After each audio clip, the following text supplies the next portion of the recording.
up, what up? This is David from the 5-6 Kings. And ladies and gentlemen, I have huge news regarding the 5-6 Kings and Subway. Are they sponsoring the show now? No, they're not. They're still not. But Subway's making big changes, people. Apparently, people have been disappointed with the product in recent years. They've been drifting away from Subway. They've been drifting away from Old Faithful, who's always been there for them, who's always going to be there for them. They've been drifting away, and Subway's, I don't agree with you people. I think you're scumbags. I think you're assholes, and I think you don't have loyalty. But Subway, they're caving. They're updating the menu. It's going to be the most updates they've ever done in history. They said they're changing the bread. They said they're fixing the bread. Their bread is fucking fantastic. I don't know what they need to fix. The bacon's going to be hickory smoked bacon now. They're going to slice the turkey and ham thinner. Apparently everyone's like, it's the turkey's too thick. I can't eat here. The turkey's too thick. Yeah, and along with they're going to have different toppings, different stuff. But one thing that isn't changing is the tuna. Because people love the tuna. Who doesn't love to go to a restaurant to get a tuna sandwich that you can make at your house for, under $1? But who doesn't love going to a restaurant and shelling out $5 to get a foot-long tuna sub? I know I do. I know I can't make it through the week without a Subway tuna sub. Never have, never will. On July 13th, ladies and gentlemen, we're recording this on the 11th. It's going to come out on the 12th. Oh, so tomorrow. If you're listening to this day, it comes out tomorrow. Between 10 a.m. and 12 p.m., Subway is planning on giving out 1 million free sandwiches worldwide. 1 million free sandwiches in a 2-hour span. That's unprecedented. It's unheard of. Never happened before, but Subway's making it happen because they're good enough for Tony Hawk. Yeah, how about that? People are like, oh, we don't like the product. Tony Hawk fucking likes the product. Are you better than Tony Hawk? No, you're not. They're good enough for Tony Hawk. They're good enough for you. Subway, I didn't think you needed to change anything, but you know what? Good on you. You're adapting. While other companies, they're going out of business. They're perishing. You adapt. The cream always rises to the top. You're good enough for Tony Hawk. You're good enough for everybody listening. Subway, eat fresh. Please. Maybe give out 900,000 subs and give us some money. Enjoy this week's episode. What up, and welcome to another episode of the 5-6 Kings podcast. My name is David. Bring with me, as always, Braden Bullard. Braden, how are you, man? Oh, I'm doing great. How are you doing, David? I'm doing well, man. Doing well. Recovering from this movie. Which was it was a doozy of a movie. Yeah, it was a joy ride. You did. That's it, guys. That's the name of the movie, and Brayden does the joke about the name of the movie. That's funny. You're funny, guy. Thanks, man. I thought it was just so clever. It was right off the top of the head. I was like, you crushed it. Yeah. How do you think of that stuff, man? How do you think of that? I don't Yeah. know. Yeah. We watched the 2001 movie Joyride, starring Paul Walker, Steve Zahn. They have a villain who was post. But it was post-production. I'm not misspeaking. Post-production, They brought him in, voiced by Ted Levine. Ted Levine, you may know as Buffalo Bill in Silence of the Lambs. They were like, oh, in this super famous, scary movie, he played the bad guy. So let's get him to play the bad guy for our movie too. And he fucking knocked it out the fucking park. Movies all over the place, but the one constant was that Ted Levine, his voice just drew me in every time he was talking. Yeah, and what a great job by him for just his voice basically, and yeah, God, it drew me in every time. And ladies and gentlemen, for the long time listeners, all 9 of these fucking things we've done. For the long time listeners, you'll remember the American Gangster episode. Where Richie Roberts' boss, I was just infatuated with his voice. Yep. Turns out, it's Ted Levine. Yeah. He's voicing Rusty Nail in this movie. Crushes it. I would love to see the audition with him. We need you to... No. Ted Levine does not audition. You're right. Ted Levine is head-hunted and they beg him to take the job. Okay, so Ted Levine auditions for nobody. Yeah, you're right. But still, that would be great to see him not audition. They're just like, we need you. We just need to hear you say one word. He said, I show up on set without saying one word. And that's probably how it went down. He even said it. He wrote it down on a piece of paper. He wrote down on a piece of paper, I don't talk until I'm on set. Yeah, just like Conor McGregor. You get what you pay for. You got to pay to see. And shit, he wasn't speaking until he was paid. So good for that man. There we go. Yeah. Good for Tom. I've always kind of connected the two of them. Yeah. So it makes sense. No, but the film didn't win any awards, but it was nominated. So that's cool. Yeah. Let's hear some nominees. Let's hear what it didn't win. It was nominated for Best Picture at the Academy Awards, I would assume, right? Close. 2002, the Academy of Science Fiction, Fantasy, and Horror Films in USA. It was nominated for Best Action Adventure Thriller, but didn't win. And then the 2002 Fangoria Chainsaw Awards, Best Score, didn't win. And then you got the... You know what that's got to be?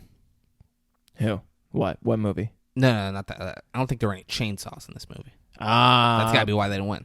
Yeah. They got nominated, and then people were listening. They're like, where's the fucking chainsaw? Yeah, no. You can't win. Yeah, that must have been it.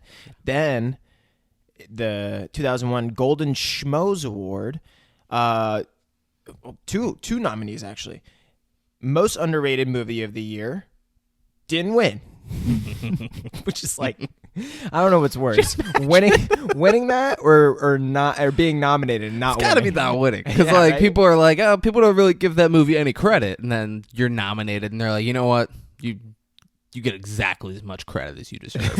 Right?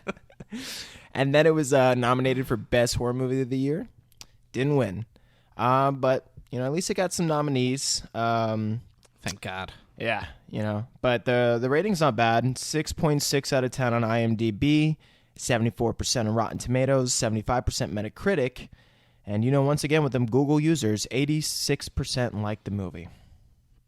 I don't know about you, but I didn't like it. I didn't like it that much. No, it wasn't very good. Yeah.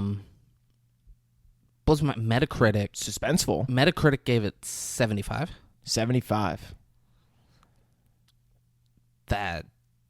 That blows my mind a little bit, honestly. Yeah. What were you thinking Metacritic was going to give it? I mean, what did they give like American Gangster? Like I feel like American Gangster was like low 80s. Yeah. I feel like it was. There's no American Gangster was. There's only a small gap between Joyride and American Gangster. Yeah. It was pretty much. Well, they both had Ted Levine. They were like Ted Levine. He closes the gap a little bit. Wow, that's a little crazy for me. Fun fact on this movie, actually. Do you know who they were very close to signing on to play Rusty Nail? Mel Gibson. No. Would have been great, though. That would have been interesting. Maybe weirder, though. Jim Carrey? No. Oh, man. Who? Sylvester Stallone. Oh. Could you imagine? Hey, yo, Candy Cane, what's what's going on, Candy Cane? Like it would have been crazy. Yeah, it would have been South Park making fun of him all over again. Cool little thing here. Their budget was $23 million. They ended up making $36 million worldwide. But good on them. Yeah, but they, at least they made their money back. They didn't really profit. They profited, but what are you fucking saying right now? I mean, usually for $13 million. Yeah, but they would How usually. How rich are you to where a fucking people can make $13 million? You're like, at least they made their money back. Like, no, they made a $13 million profit. I would assume the production companies would. I don't know if they were projecting a certain number. If they're investing $23 million, I would assume that the production company would want a little bit more than a $13 million profit. I don't. That's over 50% of their investment that they made in profit. No, yeah, I mean that's fuck them if they wanted more. Hey, come on though. Don't make a dog shit movie with Paul Walker and Steve Zahn, and maybe you'll make more than $13 million. This is just resonating with me. How did this movie cost $23 million to make? Like, what did they fucking rent out the majority of the? Ted Levine. Yeah. You know, I speak too soon. Yeah, like what do you? sometimes. What It's do you? like I'm not even This thinking. is just resonating as if you forgot Ted Levine. You know, some things Was they in this resonate, movie. other things don't, and now it's all hitting me at once for sure. Okay, that makes sense. Yeah, Ted Yeah. Levine. Yeah, Yeah, dude. sorry, my bad. What the fuck was I thinking? It happens. All right. Should we You know what? dive No, into this? I'm actually really upset now, David. I don't know if I can go on. All right. Well, let's call Nick. See what he's up to. Get him to swing by and do this with me. No, I'm a little busy. I'm busy. I'm gonna be not home all weekend. Oh, where you gonna be? I don't know. Just not home. Yeah, I'll be back at 1 o'clock on Monday. You guys want to hang out? I love you, Nick. No, yeah, I love you, Nick. So yeah, let's dive deep. Let's dive deep into this this joyride of a movie. Let's dive into it. That was the second. How many times you gonna make that joke? All right. So the movie opens. He's on the phone with this girl, and they're talking. He is Paul Walker. The He's Paul girl. Walker. I don't know the actress's name. Don't look it up. I don't Okay, care okay. what the actress's name is. I've never seen her in anything else. Her name is Tessa in the movie. He's on the phone with her. He's like laying in bed. He's in a college dorm, and they're talking about like their plans for the break coming up, or it was summer. Like they're talking about their plans for the summer, and he's like, "Oh, what's Zach's plans?" And she's like, "I don't care." He's like, "Oh, what's going on? You guys not together?" She's like, "Nah, he cried on the phone, and I wasn't having. I swear to God, that's what she fucking says." She's like, he was like crying and shit on the phone. And I was just like, I can't do this with you. We're fucking done. I absolutely hate the way they establish this relationship between the two. Like, it just makes Paul Walker look like a simp. I'm like, this is a good-looking guy. He's a simp all movie. No, yeah.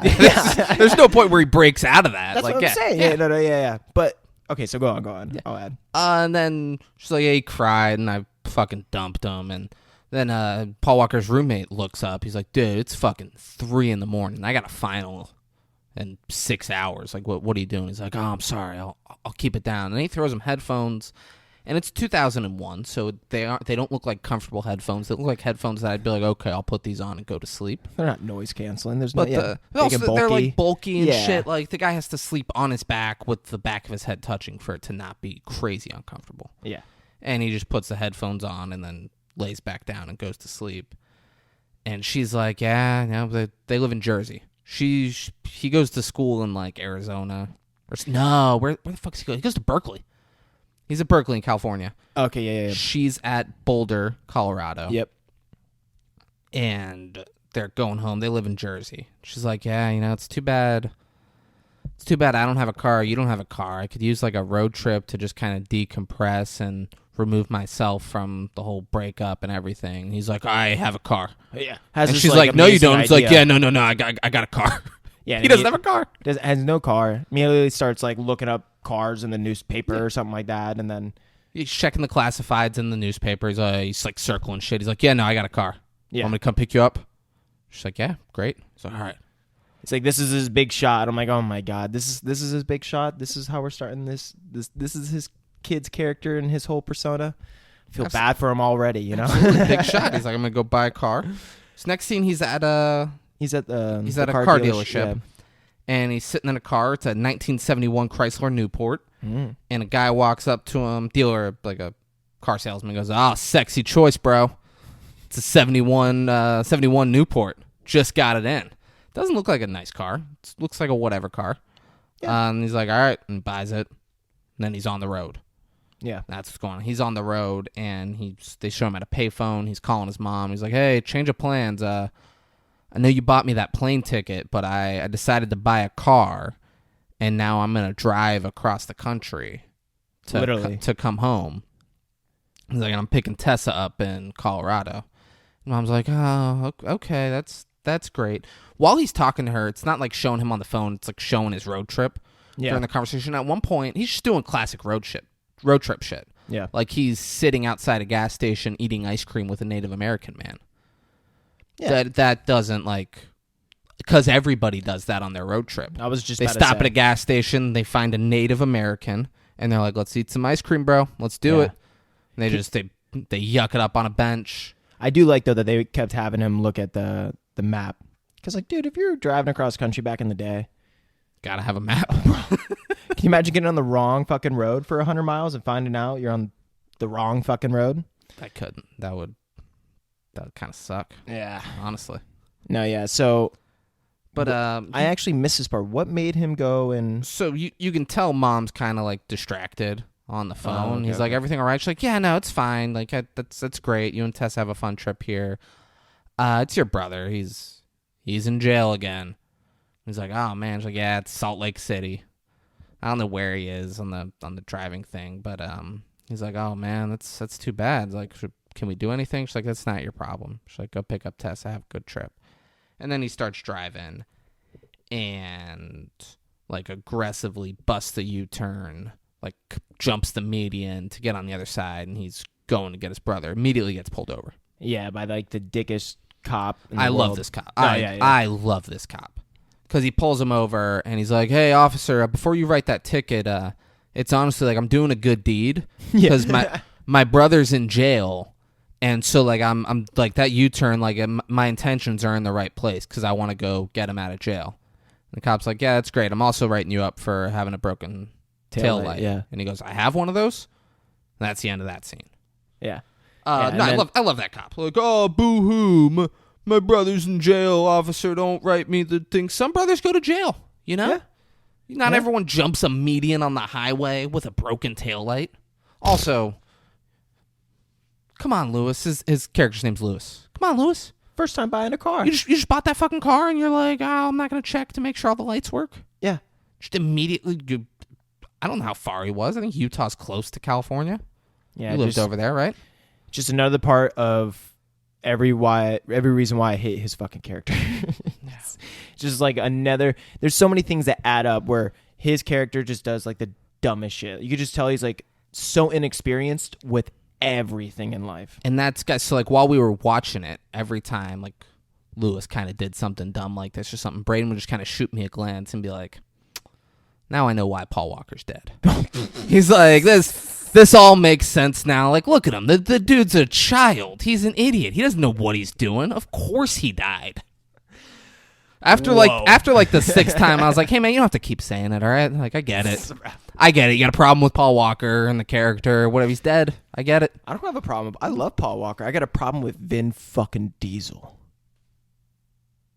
Vin Diesel's genius. He owns the Fast and the Furious No, I franchise. know. He's You know a that dude's fucking billionaire from saying crushing fucking family over and over again. I get it. I get it. Family. But now, little side story or fucking side note, his brother is John Cena in fucking F10 or whatever. F9. F9. So ridiculous. You're preaching family. I love how I really wonder how they're going to sum this whole thing up. Like, oh yeah, you know, John, he's just adopted or something. It's going to be some ridiculous story. I mean, sounds like we got to go see F9 in theaters now. Yeah, fuck, dude. Now I'm hooked. Shit, you're right. Yeah. Back No, to yeah. Joyride. So they're at the prison, and It was a jail. It wasn't a prison. my bad. Yeah. You sure it wasn't a prison? Because he was in jail, I thought, for a couple years. It was overnight. It was overnight? I thought he was in it prison drunk, for years. Drunken disorderly conduct. I thought it was something he was in jail for 5 years. His or mom, something. no, his mom called him. It was like, yeah, he got arrested. I thought there was something where he hasn't seen, or then he hasn't seen him Yeah, in they 5 haven't years. seen each other in a very long okay, time. okay. So yeah, they haven't yeah. seen each other in 5 years. Yeah, but he got arrested okay. for drunken disorderly conduct the night before. Okay. And they go to the jail. It's great because Steve Zahn's like friends with everyone at the jail. Yeah. He's like, Officer Williams, you've seen the last of me. I can promise you that. He's like, I watch. I can't think of the show. He's like, I watch true crime with your host, whatever the host's name is in this made up show. He's like, 2 strikes is enough for Fuller. All right, you will not be seeing me again. And then he looks and sees that Paul Walker's there, and he's like, whoa. He's like in astonishment. He's blocked because he hasn't seen his brother and fucking crazy. And he always says to him, you look tall. And then Yeah. approaches him, and they hug. And he looks at, there's someone handcuffed on the bench right next to him, and he looks at the guy and then points at Paul Walker and goes, this is my brother. Yeah, definitely establishing what a weird kind of guy this is, you know? But, like a good guy, but weird as shit. Yeah, weird, but like also he's excited to see his brother. He was, No, yeah. hugging him, and he wanted to tell all his friends about it. So they're in the car, and he tells Paul Walker that, aside from the seat spring pierced in his ass, this car's actually not bad. Oh, no. So before they leave the prison, as they're walking out, he's like, hey, so I figured I'd come get you, and I could drop you off somewhere or something. And he goes, oh, what are you doing? He's like, I'm going to Denver to pick up Tessa. I'm going to Boulder to pick up Tessa. Yeah. And I'm heading home. And Steve Zahn shows perfect. And then they walk out together. Yeah. So they're talking. He's asking him about Tessa, and he calls Tessa the blinker because they all grew up together. So he's like, no, man, it's not like that. And then he goes, you fucking her? Well, he finds the stuff in the glove department too, I think. There's like something else with something about, it was about the car. That he just bought the car. Yeah. That's that he just bought the car to do this. Yeah, so he's finding stuff out as he's questioning him. He's like, you fucking her? He's like, no. He's like, no, you're not, but you want to. And then Steve Zahn just perfectly breaks down exactly what's going on between them. He's like, she's always dating a guy, she's unavailable, and you're always her friend, the shoulder that she cries on. And then she recently broke up with someone, and now you go buy a car to go on this cross-country road trip to try to, woo her over. Paul Walker just fucking drives the car off the road really aggressively, dangerously. They could have easily died. And he just goes, don't talk about me and Tessa anymore. Or my car. Yeah. Don't talk about me. Don't talk about Tessa. Don't talk about my car anymore. And this is what, I like. I love that part because I love when Steve Zahn breaks that whole part down. But that ends up fucking frustrating me because I'm like, bro, if you can piece all of that together in such a quick second, there's so much other shit that you should have been able to think about or pick up on throughout the rest of the movie, which I'll bring up again at a different point. But yeah, I'm like, hey, nope. I'm glad you said this right now. I don't trust you to do that because as far as I know, in Independence Day, the phrase "you don't want to die a virgin, do you?" was only said once. No, yeah, you're right. We never circled back to that. So I could do it right now. Let's do it, ladies and gentlemen. If you haven't listened to last week's episode, Independence Day, it's great. Listen to it, episode, and then come back into this point and hear Braden explain this. So, there, at the very end of Independence Day, the mothership is moving over Area 51, and they're fighting. They're trying to get what's his name to blow up the spaceship, and he's going in crazy, and they're all talking about what's his name, Goldblum or Will Smith or Russ. Okay. Russ was about to sacrifice himself. They're talking to the people at Area 51, and they cut really quick to this just young couple, pretty young, like 17, 18-year-old, just a guy, young kid and a girl. I'm guessing it's one of the people either from the RV or someone that was able to be brought into Area 51. Was it one of Russ's kids or no? No, I don't think so. I think it was just two random kids, and the girl looked at the guy and they stared at each other, and you could tell everything's shaken, and they can kind of tell death is imminent, and she's like, I don't want to die a virgin. And he's doesn't capitalize on the moment at all, and was just like, no, it's okay or something. It was just a very mediocre line after that. For the way it was just so weird because they were kind of young too, and it was why did they throw this in? This is so weird that they threw it in. I didn't know they had it in the beginning. I missed the first one, but that last one, I was just why the fuck are they throwing this in there? But now it's even more weird that they had it in the beginning of the movie too. They had it in the beginning with Russ's daughter and some boy, and they were probably 12. Yeah. Earlier on, I was like, it's weird that they're doing this. I wish I would have seen that. No, yeah, I'll show you, but it's just, it's so a really fuck weird that dude for not capitalizing. Yeah, world's gonna end. She's like, I don't want. It's that. a very unless she was he just not interested? You think? He's like, ugh. I just think he's so weird. He's like, even if the world wasn't ending right now, you'd die a virgin. Is that the face he gave? Maybe he just wasn't in the moment, because aliens are about to fucking which is just weird too that they're gonna have this girl character that no one knows about say this in that moment when you're gonna die, when it's I guess maybe you would think that, but would you think that? I mean, maybe you're thinking that if you're a virgin. It's just so weird. It's a weird line. If you're a virgin, you might think of it. Yeah. I don't know. Fuck. It was just but in the middle of all the hype, Russ is I'm back, and it was either right before that. They cut over that. And she's I don't want to die a virgin. He's yeah, you might. It was a really weird beat in that whole suspenseful scene. So yeah, that was it. Go look it up. Go watch Independence Day. Let us know what you think. Leave a comment if you think that line was weird. If you think it was acceptable, give us your thoughts. And just in general, leave comments on our posts. 56kings@gmail. Yeah. Apple Podcasts, Spotify, leave us ratings, leave us reviews, say some things about us. Go to Subway and tell them the 56 Kings sent you. Tell them the 56 Kings told you. Oh, there we go. Between 10 a.m. and 12 p.m. on July 13th, tell them the 56 Kings sent you. Yeah. Tell them you want a free sub. The 56 Kings told me I'd get a free sub. Where's my free sub? Definitely helps your chances And of just getting a free sub. Be as loud and aggressive as possible about it. Make them feel unsafe. And have that confidence. And they'll probably give you the free sub. Yeah, have the confidence. Have the the Tony 56 Hawk Kings confidence. sent you. Yeah, exactly. All right, back to Joyride. And this is where the movie actually really, really starts to start going. Yeah. Because So they're at a mechanic right now. Paul Walker's little stunt to really prove a point to Big Brother. Yep. Fucked his car up, and they're at a mechanic, and it's getting worked on. Yep. And Steve Zahn, they're installing a CV radio in the car. Paul Walker's like, what? They're drilling holes in my car, man. What are you doing? He's like, dude, I'm talking about the $20 for that CV radio. How awesome is that? This is a CV radio. Awesome, brother. He's calling Tessa, and he's like, hey, so we hit a little speed bump, Fuller and I, and had to get the car fixed up, but we're going to be on the road, and I should be there by tomorrow afternoon, or he says something, or be there in a couple days. I forget, whatever he tells, and she's like, yeah, whatever. She's cool about it. She's cool. She's like, yeah, whatever. Yeah. See you when you get here. You know why she's cool about it? Because that's the only motherfucker left. No. Oh. You know why she's cool about it? Because they ain't fucking. Oh, She's like, yeah, whatever. I don't know you shit, man. Oh, I was thinking. I think it's a little that's weird. The last dude I she's think got it's a to little fuck. weird that you're doing this in general, but whatever. I'll see you when you get here. I thought it was the other way around. I thought she knows this is the last dude she's got, and it's a fucking keeper. It's Paul goddamn Walker. No, he's a child who, when his brother tells him what he doesn't want to hear, he just drives off the side of the road. Yeah. This guy's got no value of human life. Yeah.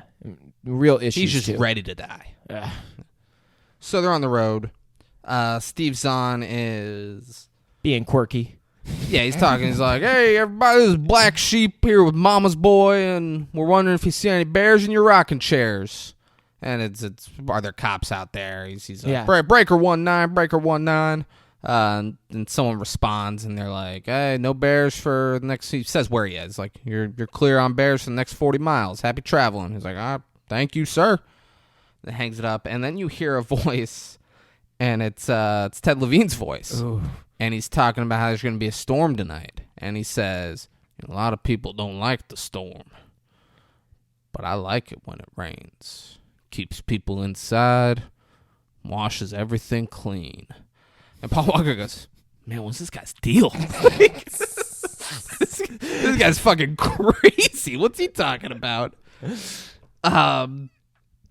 So Black Sheep gets on and is talking to this girl, Candy Cane. He's like, hey, Candy Cane, am I going to see your sweet ass tonight or what?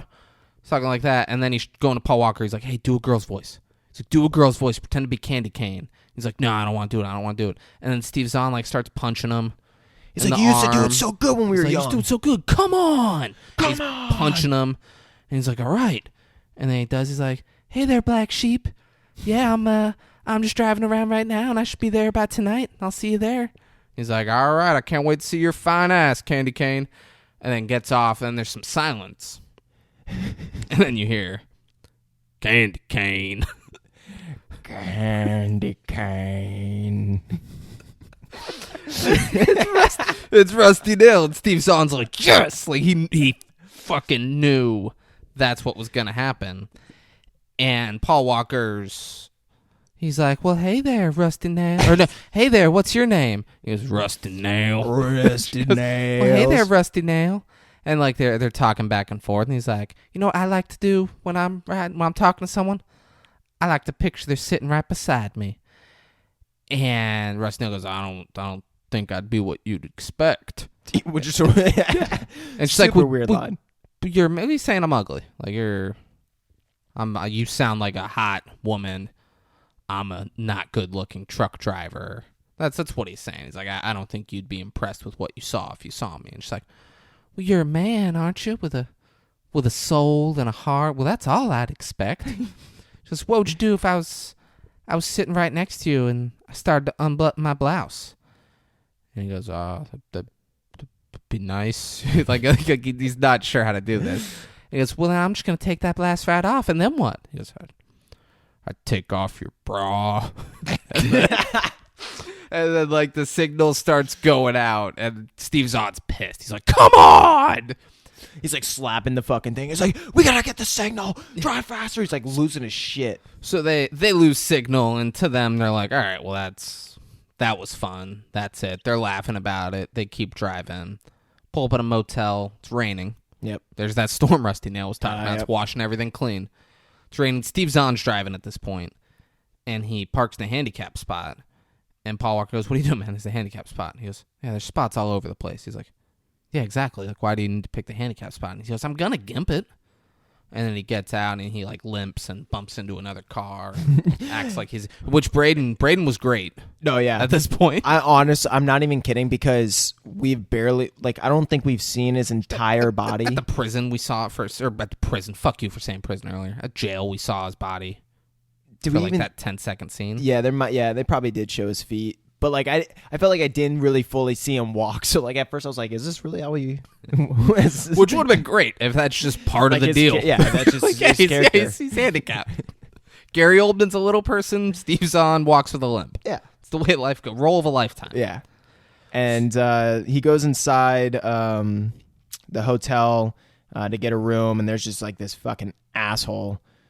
What is he saying? What is he bitching about? He's yelling about, he's like, if one more goddamn time a maid's knocking on my door at midnight asking me about towels, I'm going to fucking snap. Where's the manager? He goes, sir, I'm the night manager right now. He's like, I want to talk to the real manager, the white one. The one whose first language is fucking English. Oh, Jesus. And this guy's like, sir, this guy's fucking uncomfortable. And he's like, sir, I don't know how to help. And Steve Zahn interjects and goes, I'd like a room, please, and I love towels. They can knock on my door all they want. And this guy looks at Steve Zahn and goes, I'm not done yet. And then he looks at him and he's like, I'm coming by tomorrow. I'm going to speak to your manager. Your brown ass is going to be out of here. And then he walks out and he shoulder checks Steve Zahn on his way out. Yeah, Steve's a fucking little pussy bitch.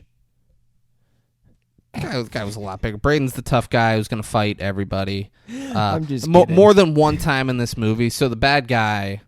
Spoiler, it gets violent at times in this movie. Oh, the bad guy's huge, and a few times Braden's like, man, like, I'd fucking just stay and fight him. Like, no, yeah. Like, I don't get it. Like, why are they running from him? Like, it's two full-grown male adults, bro. yeah, he's way bigger, and we're about to find out how fucking serious this guy is. Yeah, okay. So, then Paul Walker, the big guy gets in his car, and he, like, mean mugs Paul Walker, and gets in his car, and drives off, and then you hear on the CV radio. But at first they thought that might have been the dude, I think. And then they get in the car at no point that they did. I thought they did. No, get the fuck out of my face with that. All right. Braden just fucking makes shit up. So he gets in his car and drives back to his hotel room. They're just driving the other side of the parking lot. And on the CV radio we hear Candy Cane. Candy Cane. Anybody out there know Candy Cane? Steve Zahn gets in the car, and he's pumped. He's like, dude, you got to talk to him. Paul Walker's like, no, I don't want to talk to him. He's like, that's crazy. I don't want to talk to him. He's like, dude, you got to talk to him, and you got to tell him to meet you at room 17 at the hotel. He's like, we're room 18. That asshole's room 17. Yeah. He's like, tell him, Candy Cane, you want to meet at the hotel. And Paul Walker does it, and he's like, hey there, Black Sheep. I'm just pulling over at the whatever motel in Bedrock, room 17, if you want to join me. And he's like, okay, yeah, I'll do that. And then, like, while they're waiting, Steve Zahn has a great idea. He's like, pink champagne. Yeah, tell him you want him to bring you a bottle of pink champagne. And then he says, and hey there, Rusty Nail, sweetheart. If there's any way you could bring me a bottle of pink champagne, it's my favorite. He goes, roger that, I'll bring the pink champagne. And let me just note, David's doing an incredible job doing Paul Walker's girl. Yeah, like it's upsetting me because, like, I can feel that I'm spot on with that. Yeah. I know I'm way off with Rusty Nail. Well, you're so close with Rusty Nail. Yeah, but I'm doing Paul Walker's real well. Yeah, real well. I'm not doing Rusty Nail's as well, and that's what's upsetting. I wish I was doing better at Rusty Nail than Paul Walker. Why do you think Ted Levine gets paid the big bucks? I mean, that's why. But I want that Ted Levine money. Nah, I feel you. Subway's never going to come through. Yeah. Maybe Ted Levine will. Yeah. Yeah. So Ted Levine, if you're listening to this, you got a young prodigy out there who's who's willing to work hard. Oh, dude. Won't stop. Yeah. This guy don't stop. Maybe manage him, get him in some flicks. David will, do a lot of crazy voices, and who knows, But yeah, so they're fucking with this guy, and the guy takes the bait. Yeah. So Rusty Nail's coming, and they're in the motel room Rusty now. Nail is coming. Yeah, he is. Rusty Nail's going to come meet Candy Cane, and they're in the hotel room. And Paul Walker asks Steve Zahn, he goes, hey, you ever miss home? And Steve Zahn goes, yeah, miss playing catch with Dad and Mom's chocolate chip cookies, and every Sunday going down to the. And then he stops and goes, "Oh wait, I'm thinking of someone else's childhood, not mine." Dude, Which is great because I don't know. Like, is he just saying like our family's fucked up, or is he like you had a better? Because it could be Paul Walker's childhood that he's describing. I assume that, yeah, for sure. I assume that he was the bad kid and his parents didn't like him as much. He was the bad child and saw how well that what's his name was Paul Walker. Paul Walker was good as a child, whatever his character's name is, and I was probably jealous of that. Yeah, I would be. Yeah. So now they're in. But hey, once the smoke clears, who's still standing, huh? Not Paul Walker. Steve Zahn's still standing, baby. I was gonna say Vin Diesel. But now they're at the hotel. They're inside the hotel. So that's where they were having that conversation about Mom's chocolate chip cookies. Yeah. And it's getting close to midnight, so they show a shot really quick of them getting kind of lost in this conversation, and all of a sudden they hear the big old guzzler pull up. Big rig. Which obviously is signifying that Rusty Nail is coming by, and they just happen to have the room right next door. Good for them for being able to be right next to their practical joke. So they're in room 18, and they're hearing Rusty Nail's truck is a Peterbilt 359 semi truck. For those of you semi truck enthusiasts, shit, it's beautiful. Yeah, that's beautiful piece of machinery. Top of the line right there. So they're trying to listen through the wall as Rusty Nail is now thinking he's gonna find Candy Cane, and comes across this dude that's an asshole, and it's thunderstorming outside, so you can't hear that well, and they're kind of making it like that, like because they can't really hear that well either, to where they don't know what's happening in the other room. So they're Paul Walker and Steve Zahn end up questioning each other, like, no, they're like, was that laughing or was that a gasp for air? Like, they didn't even know what they heard. So you can hear them argue a little bit. A little bit, yeah. You hear some arguing, like some confusion. They're both like, what the fuck's going on right now? Yeah.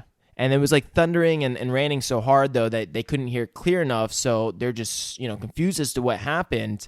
And so they go and, Paul Walker is, more kind of scared of what might have happened than Steve Zahn is. So he goes and calls the hotel manager, or the overnight hotel manager.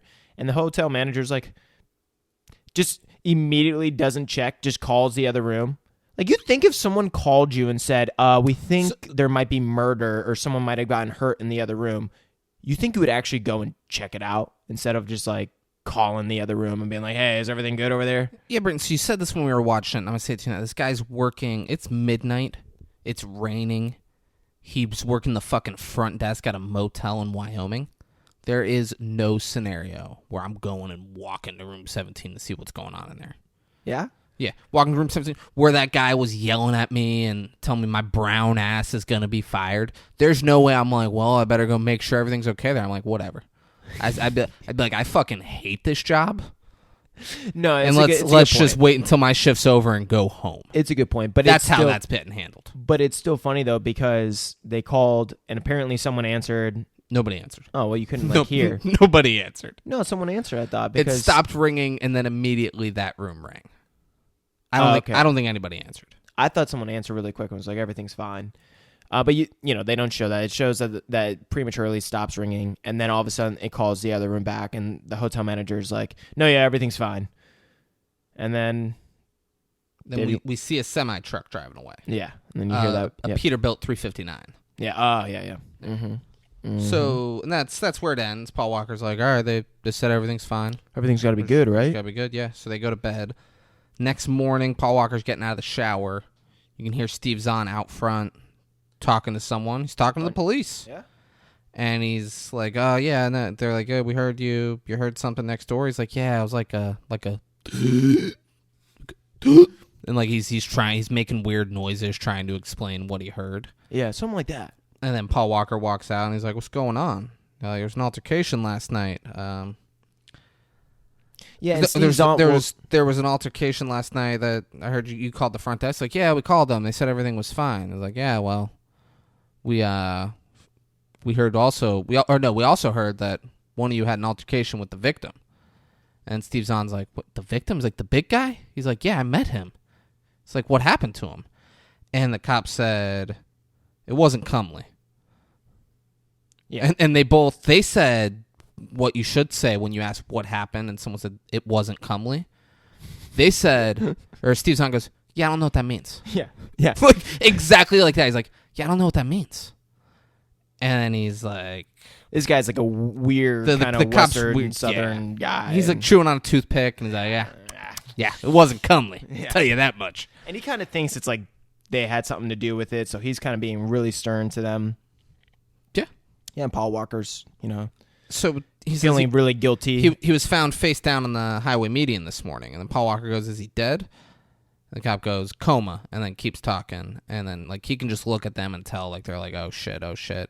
He goes, why don't we go take a look-see? Maybe it might jog your memory. And Steve Zahn goes, take a look-see at what? And then it shows those two and the cop walking through the hospital, and they see the guy in the hospital bed, and the cop goes, ripped his jaw clean off. And you look, this guy has no jaw. Yeah. Good on, whatever department, Costume? Yeah. Makeup, whatever. Yeah, for sure. Whatever department, they did that pretty well. Yeah. He looked like a person who had his jaw ripped off. Yeah. He was clinging to life. Yeah. They crushed it. Yeah. So now they're back at the police station. And Steve Zahn looks like he is having like PTSD. This man is like lost. I mean, he's a great actor, dude. No, yeah, he's great like, actor. I can't believe this happened. Fuck, is this our fault? Oh my God. So they're at the police station, and this cop is pissed at them. He's calling them retards. He's calling them faggots. He is not happy one bit that they did this prank, and now that guy's missing his jaw. No charges, no nothing. He says it's going to be like an old Western. The dude with the really cool mustache, huh? Yeah, oh yeah. Yeah. Yeah, he's got a cool mustache. He's the sheriff of whatever county, Wyoming, and he goes, I want the two of you out of Wyoming before sundown. Like a good old fashioned. Which is fucking insane. And then the police just drop them back off at the motel. Steve Zahn is pissed that Paul Walker told the cops about the prank, all of that. He's like, the fuck are you doing? This is bullshit. I just got out of jail. Yeah. He's like, dude, like, Paul Walker's like, how am I going to be able to live with myself to do this? And Steve Zahn goes, just do what I do. Remind yourself that in 100 years you'll be dead. And then Paul Walker goes, very nihilistic. I'm taking you to Denver, and that's it. Paul Walker, he's such a fucking pussy in this movie. He's just so, we're going to Denver, and then I never want to see you again, okay? Okay, Denver and done. And Steve Zahn's like, all right, works for me. And then that scene's over. Yeah. So then we end up in the car, just driving down the road, and Steve Zahn's sleeping, right? And then it's nighttime, and they're still driving, and then all of a sudden on the radio, or what is it called? It's the CV radio. CV radio. Rusty Nail comes out of nowhere and just says, candy cane. And now... No, hold on. Because he says so much more, and it's great. And it's probably the best part of this movie. Well, he says it... Well, hold on, but he says candy cane twice, and then Paul Walker gets freaked out, and then he wakes up Steve Zahn, right? And then candy cane starts to say more stuff, right? He says, anybody out there know candy cane? Bye-bye black sheep, which is my favorite part of the movie. Bye-bye black sheep, which is it's a it's a children's story. But he just murdered someone called Black Sheep. He's like, bye bye, Black Sheep. Oh my God. And they're like, oh, dude, what the fuck's going on? And Steve Zahn gets on, and he's like, hey, what are you doing, man? Like, you're in a lot of trouble. You really hurt that guy. Now you're just driving around. And he just goes, I need to talk to Candy Cane. I think you can help me find her. He's like, dude, like you need help. And he goes, I need to find Candy Cane. And then Paul Walker grabs Paul Walker, this little fucking like, what? Why? Because, hey, how you doing there, Black Sheep? Or, how you doing there, Rusty? It's me, Candy Cane. He's like, yeah, no, it's me. I'm just a guy. This is just a joke. And Rusty just goes, apologize. Yeah.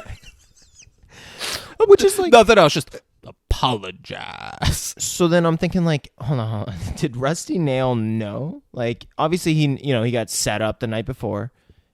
Is he trying to find Candy Cane because he's trying to get revenge? Like, did he know he got that he's still getting set up, or do you think that he thinks there's still a girl out there? So let's because then Steve Zahn gets back on. And he's like, look, man, you need help. And he's like, he's like, you need a highly certified psychiatrist, not a psychologist, a psychiatrist. You're going to need some drugs and need a lawyer because you're fucked back in Wyoming. And he's like, I need my apology. He's like, what, apology, you fucking walkie-talkie? You're not getting anything from me because I have a volume knob. I just got to turn it counterclockwise, and you're gone. You got that. You copy that. And then Rusty Nail says, Black Sheep, you really ought to get that fixed. He goes, get what fixed? And he says, your tail light. Boom. So that's why I think he followed them from the motel.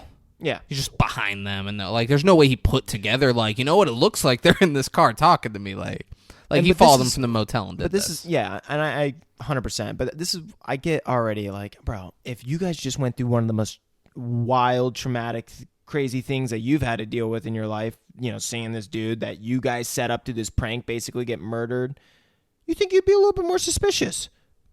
You knew the dude drove off in a fucking big truck, and you think that you would, be looking behind you if you're talking shit to Rusty Nail. Because then they immediately look behind them and they notice, a big truck and they're... Well, it's all cars and trucks behind. There's a bunch of cars on the road. Like, they don't notice a specific truck.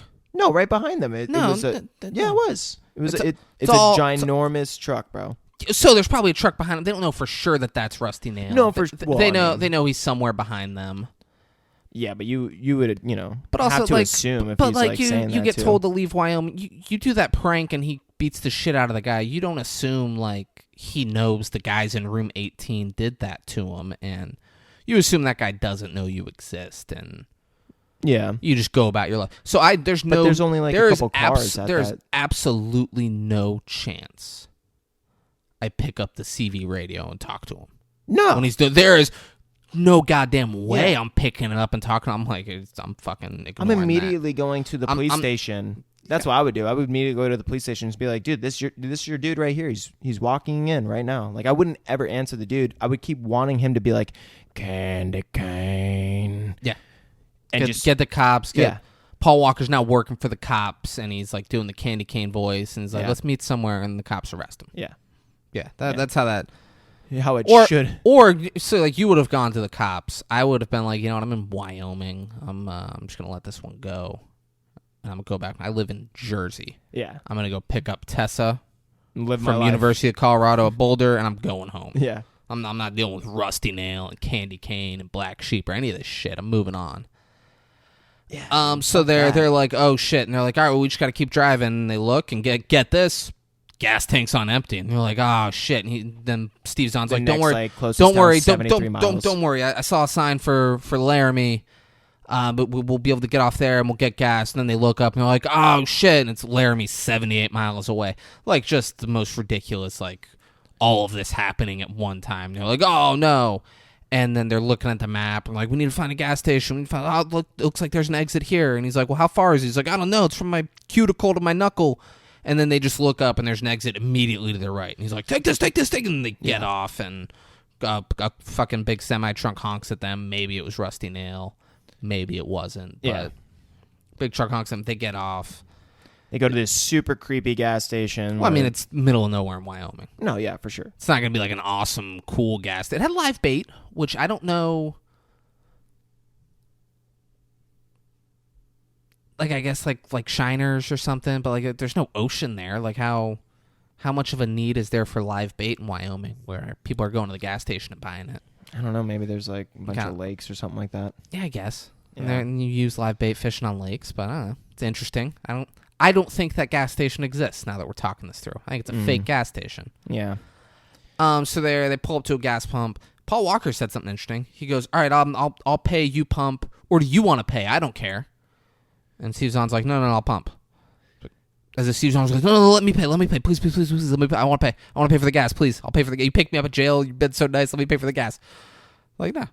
So Paul Walker goes in. Steve Zahn's pumping gas, And it's you old could just school. tell like how frazzled they are. I mean, they're so skittish right They're now. fucking spooked, Dude, They're spooked. They're looking around. They're looking shaking. around. They legitimately think that this truck driver is going to pull up and just murder them in the middle of this gas station in Wyoming. We just ripped a guy's jawbone off. They're like, "Oh shit!" Fuck. And This he is knows not what car I drive.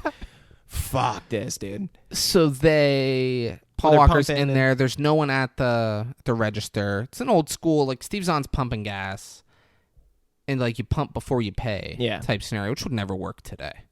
You know, actually, traveling through some states on the West Coast, they actually some very random gas stations in small towns actually did have Pump that, before you pay. and people come up and pump for you. I'm like, what the fuck? Oh, that's different. That's full service. No, both though. I'm saying both, like not the same one at the same time. It's just saying both. Like they had both. Yeah, so the pump before you pay, that blows my mind. Like, I imagine there's just people stealing gas every day. Oh yeah, dude. Every day. Like, there's good people who, like, go do it and then go in and pay. Like, No, I was confused. this is how much I owe you for the gasoline I got. But there's tons of people that are just stealing it. And then they're buying live bait and leaving. Yeah. Because you always got to have live bait. Especially in the middle of the fucking night, dude. Yeah, you got to have live bait in the middle of the night. Yeah. Always. Yeah.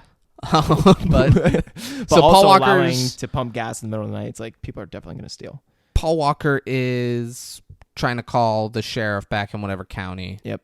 On the payphone in there, and this ice truck comes in, and this guy gets out. He's got a mustache, and he has a club, and he starts banging them on his tires. Looks like a bat. Looks like a bat. It's like a club. It's a club. And they immediately think that this dude is. And he mean mugs Steve Zahn and then walks in, and he's like kind of walking with an attitude. He stands behind Paul Walker. Steve Zahn's at the pump, and he's like waving his hands, and he gets Paul Walker's attention, and he points at the guy, and then Paul Walker sees him. He's like, "Oh shit!" And then he hangs up, doesn't leave a message with the sheriff. Tries to walk out of the gas station. And the lady at the register is like, "Hey, you pay for that gas?" And he's like, "Oh yeah, of course." Pays with his credit card. The guy's right behind him in line, so he pays and then just rushes out, gets the fuck out of there. So scared. Runs to the car, gets in. They peel out. The guy runs out of the gas station and yells. And they don't stop, and then he books it over to his truck to get into it. They're about to get on the on-ramp, and a car's coming off of it, and they like swerve out of the way, and now they're just driving like through the back streets of wherever they are. Yeah, like dirt roads almost, yeah. Yeah, it's middle of nowhere in Wyoming where they've never been. Yeah. And they're just driving through it, and the ice truck's following them. Fast fucking ice truck. Yeah, he's cruising after them. They're driving away, they're doing smooth, and then they hit a dead end, and they're like, "Oh, fuck." And he gets out, and he starts screaming, "Lewis! Lewis!" And they're like ducking down and like, "We got a fucking gun, man! Yeah, Stay the fuck back! We Steve got a is gun." even pointing Steve's on. He's got a finger gun. Yeah, it's great. finger gun. Yeah, it's awesome. Like, "We got a fucking gun. Stay back!" And then he like leans down. It felt like a commercial because he goes, "And I got a MasterCard." Yeah. It felt like a commercial. And they're like, They "What?" probably did He's make like, that into a he's like, commercial at some "You point." you left it in the gas station back there." And they're like, "Oh my god!" And they roll the window down and they get their card, and they're like, "Thanks, man. That was really nice of you." And he's like, "What?" Steve Zahn's like, "What was the fucking the club thing?" He's like, "Oh, I'm just checking my tire tire pressure." Which is wild though too, because dude, if you're trying to return a credit card, are you really gonna risk ruining your business car, which is driving an ice truck, on dirt roads to chase these people down.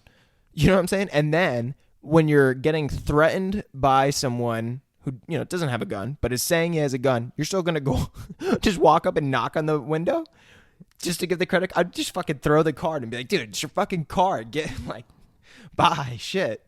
Brayden, this is Wyoming. Risk it his life. This to is give a credit Wyoming. card back. That's what they do in Wyoming, all right? Shit's wild.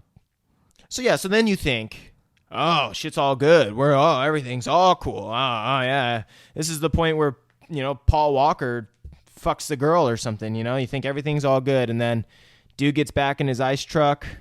They're like, how the fuck do we get out of here? They're like thinking they're going to start to turn around. So then they get out of the car. Oh, yeah. They're like, we got to decompress. Like, that's right. They get out. They're like sitting on the hood of the car. They're like, oh. What the fuck?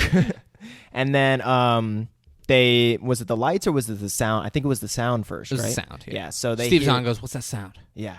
And oh man, the suspense starts to build as you hear this big fucking Tonka truck start driving up, and then you see the lights. Big what? Tonka. It's not a Tonka truck. I know. It's a Peterbilt 359. 18-wheeler. It's a Peterbilt 359. And then you hear the Peterbilt 359 pull up, and you're like, what the fuck where's that coming from? And you see these lights shine past the ice truck that is now. So he was backing out from where it the ice was, truck and was now. he's at the point where he's at the median. He's horizontal, like he's trying to make his turnaround, do a 3-point turn, make his turnaround. And then what's the name of the 18-wheeler? The Peterbilt 359. The Peterbilt 359 comes crashing through the fucking ice truck, which that's super stupid too. Like that's okay. So and then Paul Walker and Steve Zoll freak the fuck out. They jump back in. Zoll, whatever. Freak out. Zahn jump out or jump back into the car. They freak out, and now they're in another chase with this fucking 18-wheeler that can drive super fast on dirt roads too, and catch up to this car. And dude, if an 18-wheeler, bro, bursts through a big ice truck, you think that 18-wheeler wouldn't be able to keep driving? I don't think you know about Peterbilt 359s, Brayden. I don't. Yeah. I don't know, David. Do your fucking research. It specifically says built to go through ice trucks. Really? Yeah, it said these are built to smash through ice trucks and kill everyone in its wake. That's a good selling point. Yeah, they're like, dude, guys, check out our fucking truck. Like, you won't believe what we're doing over here at Peterbilt. Rusty Nail is actually smarter than I thought. Yeah. Now that I know. I didn't know that before. And Paul Walker should have done more research into the cars that he was buying. Because maybe this whole scenario wouldn't have happened. Should have had a taillight. Yeah, should have had a taillight. So Rusty Nail's chasing them, and he eventually gets them to this point. They're up against a tree, and they can't go. And then he slowly comes up, and he's pushing up against them. So, they're sideways on the tree. Yeah, they almost got away, and then they got stuck basically on, a branch next to a tree. And So they hit the tree. The whole side of their car smashed into the tree. And then thought, they were stuck, their tires are stuck. They can't get out. Paul Walker didn't learn how to drift yet. This was before. He didn't. Yeah. This is before Fast and Furious. Rusty Nail is, slowly just pushing up against the car, and the car's crushing in on them. This is great. I love this part. And Steve Zahn gets on the CV radio. He's like, "We're sorry, man. We didn't mean it. We're sorry. We're so sorry we did that to you." And he's like, "Why'd you do it?" He's back on the CV. He goes, "Why'd you do it?" And he goes, For a laugh." He goes, "A laugh?" He goes, We're just playing with you, man." And then he pauses and goes, "Well, I'm just playing with you, man." And then slowly backs away, shuts off his headlights, and drives away. He just leaves. Oh my God, this part is probably the most comedic part, I feel like, of this whole movie for me, because they have the 18-wheeler backing out as if it doesn't make a noise now. So it's vanishing within 10 feet. It's not making any more noises, and the dude's driving off really slow too to make it Brayden, tell me one fact about a Peterbilt 359 before you keep shitting on them and saying that their cars aren't silent when they back up. They're silent when they back up? Yeah, dude, they're silent when they back up. They smash through ice trucks. They're a perfect. If you need to do long hauls across the country, you get a Peterbilt 359. Yeah, And you know what? You could probably find a Subway everywhere along the way. Yeah. You can eat Subway breakfast, lunch, dinner, Peterbilt 359. It's perfect. It's a perfect combination. Subway and Peterbilt. They're gonna start. They got a big ad campaign coming up together. You're gonna get like They're gonna be doing it. some type of super 18-wheeler fan commenting under the podcast. So, you know what? Much respect, David. I highly respect you for keeping the Peter 359 in high regards. What is it called again? Dude, I've said it like 9 times. I've said Peterbilt 359 more times this episode than last week. I said those neighbors of mine who go against the crown deserve to die a traitor's death. I've said it more. And I said that phrase way too many times last week. So he backs away. And now next day. They're driving. They're getting the car fixed because it's fucking smashed to hell. Yeah. They're getting a new windshield. They throw out the CV radio. And Paul Walker's like, hey, let's not tell Tessa about what happened. I don't want to freak her out. And Steve Zahn's like, yeah, good idea. But Tessa's super cool about it no matter what Paul Walker says. Yeah, he's like, hey, we're running real late. We had some more car trouble. He's like, yeah, whatever. I don't care. Yeah, it's cool. Like, we ain't fucking, man. All right? Yeah. You're my ride. Just get here. Just keep that in mind. Yeah. You're nothing to me. So then they're at the school. Yeah, they cut to the... Yep. They're picking up Tessa. This girl pulls up, and a nice, like... At the time, this movie was in 01. It was probably like a 2000 BMW. It was a really nice BMW convertible. Yeah. This girl pulls up. They're at a campus, Tessa's too. like, there's people everywhere. There's kids everywhere. They're at the University of Colorado campus. Yeah. And this girl pulls up. She's like, Charlotte, have a great summer. I'm going to miss you. They're like, guys, this is Charlotte. She's going to be my roommate next year. She's like, I love you. And then they kiss, and it's hot, you know? Yeah. It's always hot when girls are kissing, you know? So they kiss, like, I'm going to miss you. And then Charlotte leaves. Oh, no, Steve Zahn's like, you got to come with us. He's slick. He's smooth. He's like, you're breaking my heart, blah, blah. I forget. He says some stuff where I'm like, that's kind of cute of him to say. And as she's driving away, he goes, it's so Charlotte, just driving away and, you know, waving as she's drifting off in the distance. Like, that's Charlotte. Yeah. And so now it's the 3 of them driving. That's all. It's kind of going quick. It's a montage of, like, they're all taking turns driving. And at one point, Tessa gets in the car, and she has a hat that says, I love my rig, or I love my big rig. And she gives it to Paul Walker. And they're kind of having a little moment there. And she's like, even though you've always been there for me, you know, you can't believe you're helping me get across country. Like, you're just the best. And they're sitting, so, like, she's in the driver's seat. Paul Walker's all the way over. It's one of those, there's no center console. It's just a straight across in the front seat. Oh, yeah. Oh, no, it's not. No, it's not. It's not one of those. I don't know what the fuck he's sitting on. But he's all the way over. They're, like, very, they're super like, close. They're on the same seat. Yeah. And, like, as they're doing this, there's kind of a long pause where nothing happens. It was enough to where it was awkward. Yeah. And then Steve Zahn leans in and he goes, this is the part where you kiss her. Did you guys know that? And then he's like... It's like, where was he before? Was he just, like, laying down in the back seat? He was like asleep in the back seat, yeah. Because he has, like, a blanket around him and he leans up and says that. Yeah. Yeah, so then they end up going to a hotel. Hotel or motel? I think it was a... You know, it was nicer than the motel they were at earlier. We It can call it a doesn't hotel. say. It doesn't say. This is a hotel. We'll call it a hotel. Yeah. This was nicer. And the moment they walk out, they basically walk separate ways, and Paul's like, where are you going? And he's like... No, Paul says, hey, man, room's this way. Oh, yeah. And Steve Zahn says, well, the bar's this way. Yeah. Smooth once again. And then they end up at the bar. And fuck. It's like they're drinking nonstop. They do... A ridiculous like amount. 7 shots of tequila. Like, and they have no, double shots. I'm looking at it right now. They have now. multiple pitchers of beer. Like, they drink enough to where they should all be hammered. None of them really show it throughout this whole scene. Like, none of... There's a point, like, they're in the room later where, like, Paul Walker passed out. But, like, just their mannerisms, you're not like, oh, these are 3 people who just drank a ton of tequila and beer. Just mixing tequila and beer like psychopaths. Yeah. I haven't seen them eat either. That's true. That's true. They're just doing all this on an empty stomach. What are they doing? Yeah. But so now, well, the girl, she ends up going to the bar, and then fucking a bunch of hillbillies. See, all this shit gets me pissed off because I'm just such a macho man, David. I just get my blood boiled. I get all riled up in these things, and I look at the characters like Paul Walker and Steven Zahn, and I just think, God, what a bunch of pussies. So these guys, these hillbillies come up, they start fucking like antagonizing. Well, Paul Walker actually, he walked up and he said, we got a problem here. And then 4 dudes, and then 4 or 5 dudes surround him. So like you're like, Paul Walker was fucking cucking in this position. The guy's talking up Tessa, and he's like, hey, what's your name there, sweetheart? And she's like, you can call me whatever you want. I'm just grabbing some drinks and going back to my table. He's like, how about I call you Peaches? You like Peaches? And then Paul Walker walks up, and the guy goes, is this your bitch?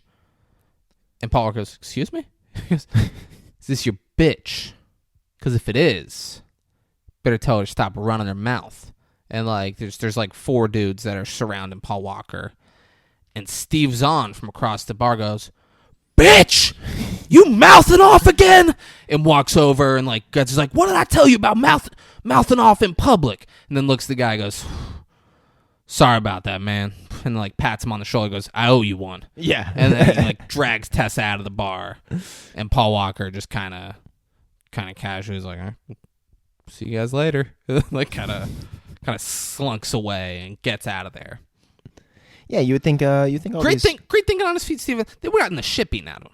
It was 4 dudes that were bigger. Like those guys would have fucked Paul Walker and Steve Zahn up. Great thinking on his feet by Steve Zahn. Yeah. Like, I'm just thinking, bitch, you mouthing off. When is Paul Walker just going to have enough? Never. No, he's a fucking pussy, and that's why he's dead. All right?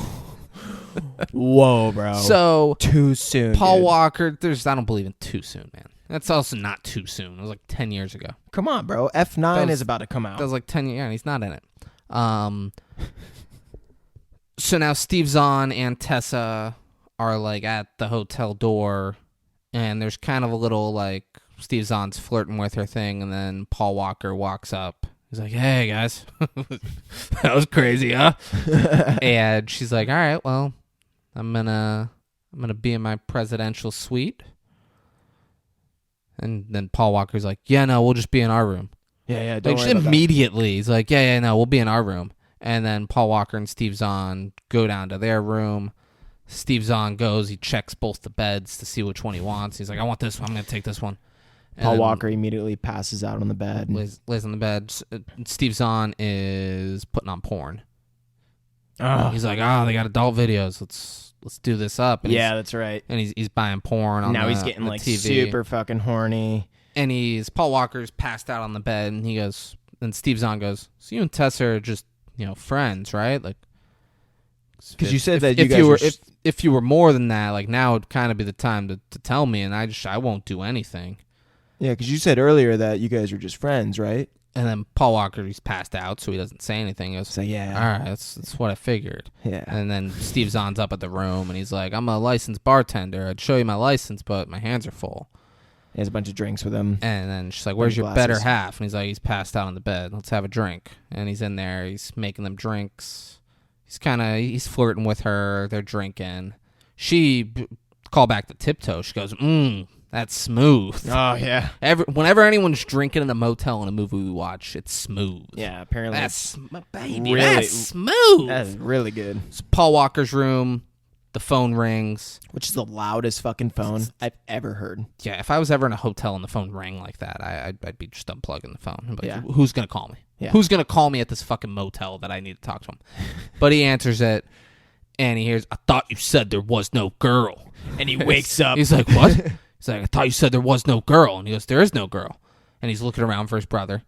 And then Rusty Nail says, well, what's she doing in the other room with your brother? And then Paul Walker hangs up and runs up to her room and just bursts in. He goes, he called me. He's outside. He knows we're here. He knows we're here. He knows we're brothers. And he asked why. He said, I thought there's no girl. And that's why the two of you were in the same room, which is a pretty great question, honestly. Which is an excellent fucking question. Yeah. Like, he's like piecing that together. He's like, what are you guys doing up here? And so they're running. Tessa's like, what the hell's going on? Because they didn't tell her any of this happened. She's like, what's going on? Why are you guys freaking out? How scared do I need to be? Which is so fucked up. And then that phone rings after she says, how scared should I be? That phone rings, and Steve Zahn says, much more than usual. And then they're running They're leaving the hotel. They like run into just a person leaving his room, and they all scream. Yeah. And the guy just looks at them, and then they run. They're in the car. They're driving off. Steve Zahn's driving.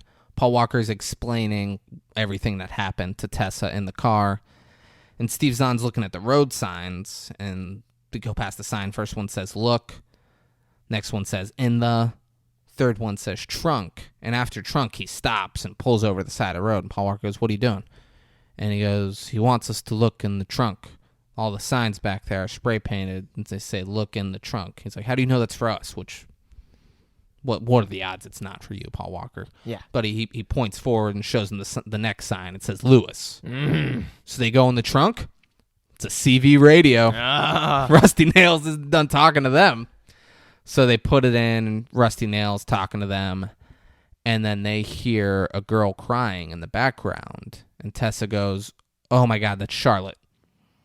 Oh, my God. So they get on, and Rusty Nails like, "If you ever want to fucking see Charlotte again, you're going to go to whatever truck stop, and I'll be there. I'll call you when I get there. You're going to sit there, and you'll wait until I call you." So immediately my mind thinks, how did this dude track down Charlotte, abduct Charlotte, and then track down these people again? That's where my mind went. So the Peterbilt 359, Mm-hmm. And then he followed them all the way to the campus. Yep. And as you know, all Peterbilt 359s, like they're all over every college campus. yeah. They're all over. So like it wasn't weird that there were a bunch of Peterbilt 359s there, because that's just what a normal college campus is. And a Peterbilt 359 obviously has, what was it, the turbo engines or something. Don't make like stuff up. My bad. Yeah. Well, You didn't research a Peterbilt 359. Don't throw out weird things, dude. well, I'm just wondering how, it's just so fast and Yeah. able to, catch up. Yeah. Yeah. Must be really well built. Yeah, but it doesn't have turbo whatever you were about to say. Well, I'm just wondering. It's a great, don't wonder, all right? Well, I need Learn the about the facts. Peterbilts. So, yeah, I mean, I assume like that they're saying like he was at the campus, he saw her and then followed her and picked her up and was like, well, fucking. So I don't know how he would have. He probably couldn't grabbed Charlotte and then also found them again on the road and found them at that motel. Like all of that is it couldn't fucking do. Even in a Peterbilt, you couldn't do that, because I imagine like he would have had to kidnap somebody who was driving. Like, does he just run her off the road quick, throw her in, and then he's back on the road and finds them? Like, that's what I'm saying. like it would have taken hours for him to For sure. kidnap her and then be like, all right, I gotta guess what direction they drove and try to go find him at some motel. It wouldn't happen, but it did, because Rusty Nail made it happen. And he's like, meet me at this thing, and if you call the police, I'm gonna start pulling her apart piece by piece. Which pulling is the word he used, which is. And then she like screamed right in the background. She's screaming. She's like, "Ow, this hurts." So they're at the truck stop, and is this part when he talks about how to remove the pieces? Like the jaw and shit. Like, was it part of that? Oh. It was part of that, right? He says when someone dies and they aren't able to identify the body, what they do is they cut off all their fingers, all 10 of them. Oh, this is dark. And they remove the jaw, and they put it all in a jar. And that's where he stops. I refuse to believe that medical examiners do that. They're like, we can't identify this body, so let's do the fingers and jaw thing, guys. You guys know the routine. Let's go. Fingers and jaw. Like, what are they accomplishing with that? Yeah, that would by putting the fingers in all 10 fingers in the jaw. I think that's how jar. you get rid of the evidence, though, so that you can't identify. But he was someone. saying when they can't identify a body, they cut off all 10 fingers and remove the jaw and put them in a jar. That's fucking weird. That's how he says it, which just can't be true. Yeah, that can't. Hey, if you're a medical examiner, you run a morgue, let me know, because maybe it is. Maybe Rusty Nail's spot on. If you've ever cut off all 10 of someone's fingers and removed their jaw and put it in a jar, because you're like, I don't know whose body this is. We gotta we got to preserve the jaw and fingers in a jar together. Which doesn't really like. What's the point? Like he was. Well, it's fun. No, but I'm saying like he did. Right, you can't tell me it's not fun to cut off fingers and jaws. Because when Rusty Nail did it to the dude initially, the other guy from Room 17, what's the point? I mean, you're still gonna figure out who the guy is. It's not like you killed him; he's alive. Yeah. It's not like he's burying the body to like, oh, hopefully they don't find out who the guy is, so they can't trace it back to me or something. So that's why I would do that. This guy's just fucked up. He's Rusty Nail, baby. He's a Rusty Nail. Sounds like an affection waiting to happen. So I got bad jokes all fucking day, people. So they're at the truck stop, and he comes on, and he says, all right, guys, I want you to go in, and I want you to order 15 cheeseburgers each, and I want you to do it naked. And Steve Zahn goes, we go in there, dick's hanging, they're going to call the police. He's like, well, I guess we're just going to have to find out. So they go in, they walk in naked, and they order 30 cheeseburgers. And the manager comes out. I like what the manager did here. The manager comes out, and he says, is this some sort of frat prank? Because if this wasn't my restaurant, and then Paul Walker goes, no, sir, you don't understand what we're doing. And the manager just goes, because if this wasn't my restaurant, I'd say it wasn't a bad one. So what I'd like to believe is that the actor who played the manager was supposed to get that whole line out. Paul Walker was early on his line, and instead of doing a retake, he just talks over Paul Walker. Because if this wasn't my restaurant, Paul, I'd say this is a pretty good prank. Can you imagine, like, right after cut, he's like, God damn it, this new fucking actor. He's like, come on, Paul. He's stepping over my fucking lines. He said, Paul, you're going to be dead in 15 years. Oh, my God. 15 years and you're done, Paul. I got to mention this, too. When Paul and Steven are going... Call him Steven. Whatever, bro. Steve Zahn. When they're walking through the restaurant naked, it was like... I just can't believe the producing team, the director, everyone was like, yeah, let's get a shit ton of families with a bunch of kids. Literally half the people that were like in the shots while they were walking by naked were legitimate kids. Yeah, but that's what makes it better. No, but it's like, yeah, like that's... It wouldn't be as crazy if it was all adults. But you could throw like one kid in for like a shot at the table where they don't even need to be there when they're walking naked. No, they had like 5 fucking kids walk right by them naked. There's a family of kids in the parking lot. When they open the door, it's a dad and his son, and he like covers his son's eyes. They walk past a table of kids. Like, yeah, it's great.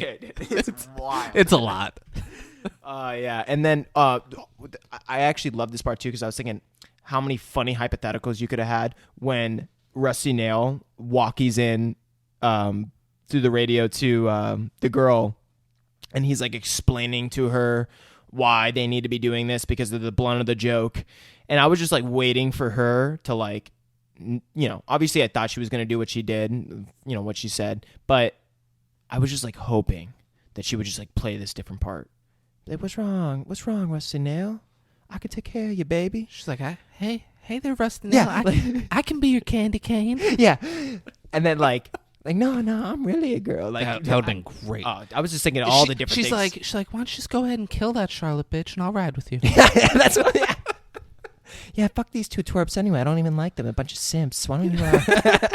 This one brother, Rusty Nail, he bought a car yesterday. Rusty, I need a so real he can man. come pick me up and take me cross country. He's a pussy, Rusty. She doesn't do that though. No, she's like weeping. She's like, I think that sometimes people don't realize how their jokes can affect other people. And and then Rusty Nail's like, well, that's just something they're gonna have to learn the hard way now, isn't it? And then they're back to them trying to get the cheeseburgers, the manager, and then Tessa starts honking the horn, and then they run out. And they get in. They're like, "What? What did he say? What did he say?" And she says, "He told us where to meet him." Yeah, told us where to meet him. And then they pull up to a cornfield in the middle of nowhere. There's no way Tessa just knew where that was. Well, he's like, the old cornfield out by the Smith's farm. Like, oh yeah, I know that. But yeah, meet me there. Well, it's funny because like his blunt of the joke was in wasn't the full joke because he demanded them get and finish, or like get the burgers at least, and like Yeah, he just said go in there and order 30 cheeseburgers. Well, he was saying I'm a fucking killer if you don't, and I don't know. Yeah, so he had them walk in naked. That was the joke, having them go into the restaurant naked. But they need to Like sit there. like his joke wasn't I want to watch you eat a whole bunch because it was a ton of burgers. It wasn't No, I want to watch you eat 15 hamburgers. Like that wasn't his joke. It was I want you to go be naked in public. No, and yeah, feel yeah. embarrassed like I felt. But I thought like he wanted I felt them when I was standing out there with my bottle. Like now they know how it feels the to be the joke, to have everybody laughing at you. Yeah, all eyes on you. Yeah. So then we are at, So now at the it's night. at the cornfield. Yeah, now it's night. They're at the cornfields, and They pull up at the cornfield and they CV him, this is like and he says, "Get out and walk 100 feet forward." Oh yeah, that's right. And so they do that, and then he just comes cruising through and almost hits them with his truck, and they cut. So he'd taken off the big thing on the back of his truck too for this scene. Yeah. It was just the front part of the Peterbilt 359, Yeah. not the The whole best trailer part. in the back. Yeah, Yeah. it's absolutely. It's Yeah. where the engine is, baby. Yeah. It's where the engine is and the main cabin. Yeah, so they're standing there in front of the car, as if this dude's like not gonna run him over or something like that, and then they realize, oh no, he's not gonna stop. Oh, he's not gonna stop. He's not gonna stop. Well, I mean, they thought there's no way he called us out to a cornfield to run us over. You don't think? I mean, he fucking could have killed him when he was just playing with him. Well, that's I'm just playing with you. Like, well, maybe he wanted to, juice it. You know what I'm saying? Juice it up before we ran him over. But and I just felt like this part was pretty stupid because this is a fucking 18-wheeler, right? It's not like this thing can take perfect right turns or some shit. dude, so like, I don't know why you feel the need. Like, this is going to be too long of a podcast because you keep feeling the need to shit on the Peterbilt 359. They can make perfect right turns, perfect left turns.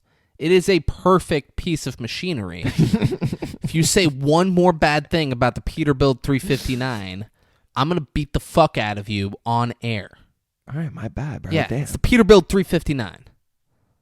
What was So it? he's chasing them through the corn with the Wait. Peterbilt 359. And they're just running straight, which And is killing me. they're running straight, and like then they all split up, and he's playing like love song, Yeah, well, really that was loud, great. really loud on his radio, and he has his His light on the light. Peterbilt, and he's going through. Then he goes to the corn and he grabs Tessa because she's isolated. Grabs her, gets her in the truck, leaves. Now he's got Now he's Both got women. both candy canes. And Steve Zahn's like, "You let her out of your sight. What are you doing?" To Lou, and then Paul Walker's like, so did you. He didn't say this, but I'd be like, so did you, dude. Like, Yeah. we're all out here. What are you talking about? And then so they go to the car. The car's on fire. Like he set a fire on the hood of Spatter it. blow. Gas is dripping. Steve Zahn's like, "We gotta get the fuck out of here." Rusty Nail's talking over the CV radio. He's like, "You need to meet me at whatever town. There's a motel there. You need to meet me there at midnight. Do not be 1 minute late, or she dies. And if you could bring a bottle of pink champagne, that's her favorite." Which I don't like. He left the bottle of pink. He left the bottle of pink champagne on the car. So Paul Walker just grabs the bottle. and Then then runs the off. Car The car explodes. And I got to be completely honest. This won't be a popular opinion. Okay. But if I'm Paul Walker and Steve Zahn in this scenario, I'd like to think I probably don't do this. But there's a better than zero chance that I'm just like, you know what? Like I wasn't super into the idea of saving Charlotte, but Tessa really wanted to. Now he's got Tessa too. Like, I'm just going to call it a loss and finish the road trip and go home. I know he's going to be in some town at a motel. I got a head start. I'm going to just get home. Like I probably wouldn't do that, but it's not out of the realm of possibilities to where I'm just like, you know what, I guess those two are just going to die. And I guess actually that's what thought- happens to Tessa and Charlotte.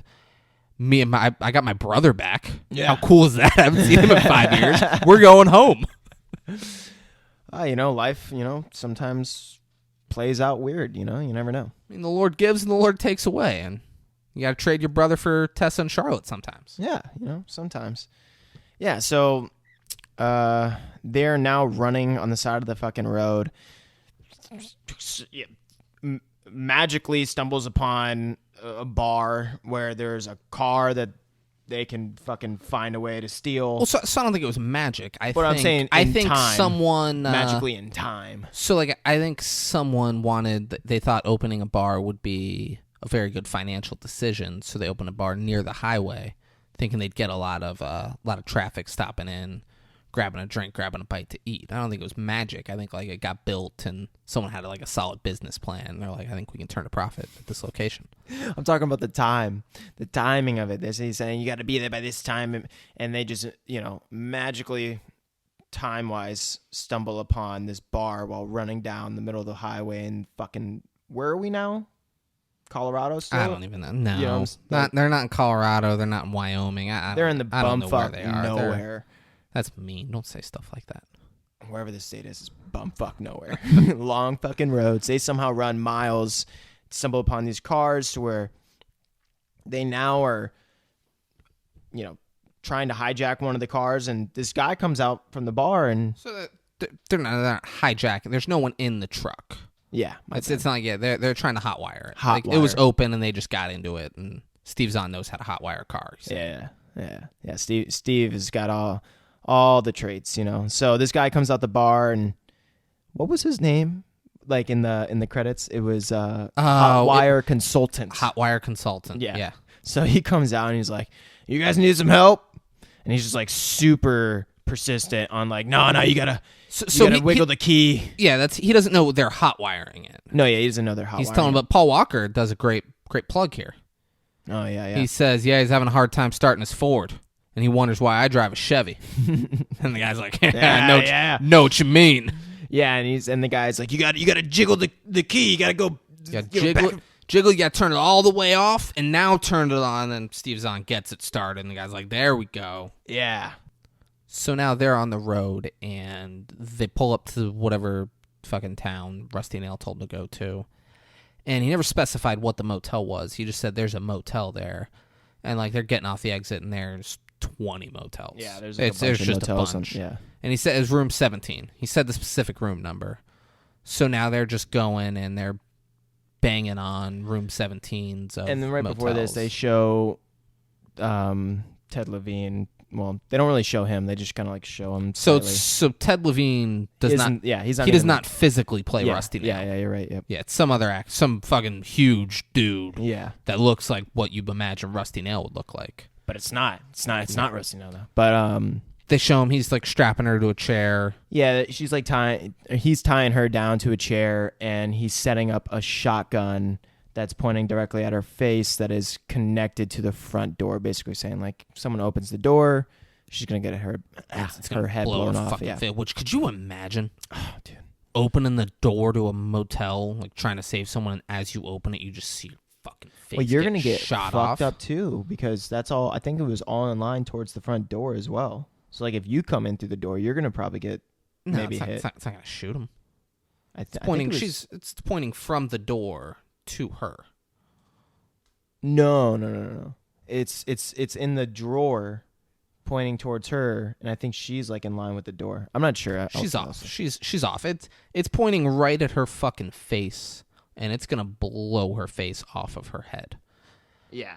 So that's what Rusty Nail is setting up, and they're banging on all these room 17s, and people keep answering in, and it's never Rusty Nail. It's people who are like, the fuck do you want? All of them. They're like, the fuck do you want? One guy, like, he's pulling up as they're there, and he's like, can I help you guys? And Yeah. they're like, shit. And now it's 12:01. Not quite. No, yeah. It's 11:59. No. This is as they're still checking the. It's 11:59, and we then see them check like 3 more doors. Yeah.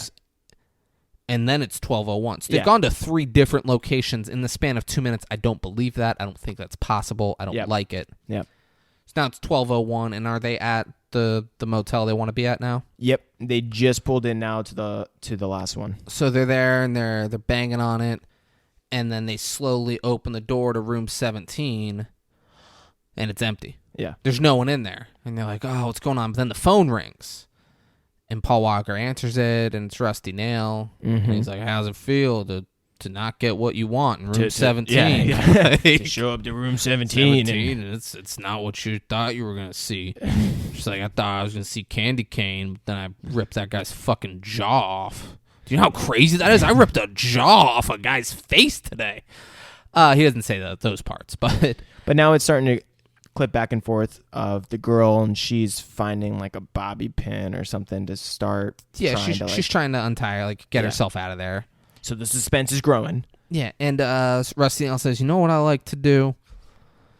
I like to imagine the person I'm talking to is right next to me, you know? And, like, they're realizing they can hear him through the wall, and they lean up against the wall. He's like, you know, like, they're sitting right next to me as I'm talking to them.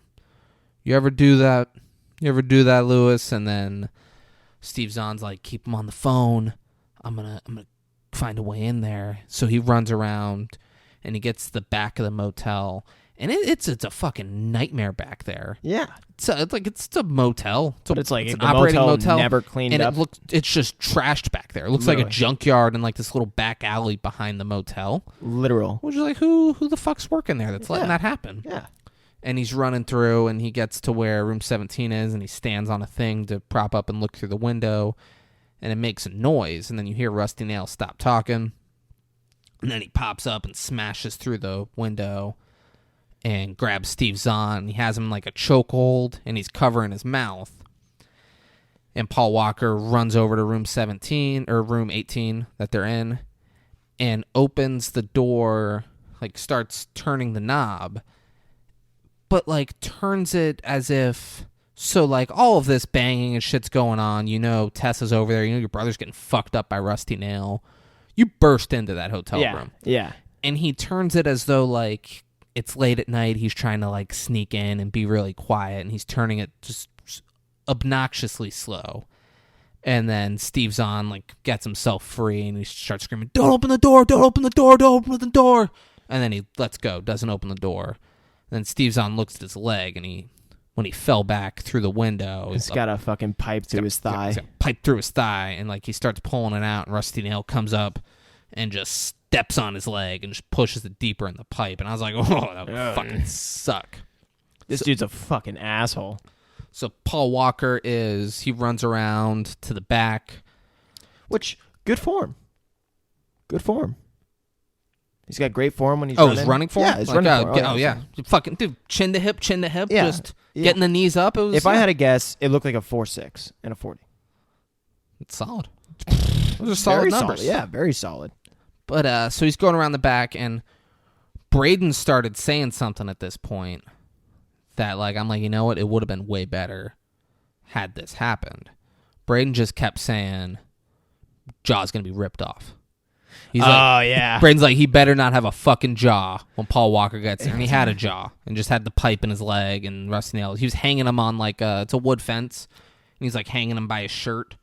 Yeah. On the wood fence. Yep. But it's actually not. I don't think it's a pipe. It's more like a metal beam that he like kept in his fucking leg. Yeah, they keep calling it a pipe. Yeah. We'll go with pipe. Yeah. It's through his leg. Sticking out. It's curved, so it's like, it's super hard to get out. Yeah. And Paul Walker's going to pick him up. He's like, nah, pipe. There's pipe in my leg. Oh, no, so backtrack a little bit. Rusty Nail, before they got there, called the police from the hotel room and said, I'd like to report some bodies. Oh, yeah. Which is great. And just hangs up. Yeah, and then just like, what's your name, sir? And then he just hangs up. He says where it is. So I'd like to report some bodies at wherever. So the police are pulling up, and they go in, and the people who were working the front desk just fucking murdered.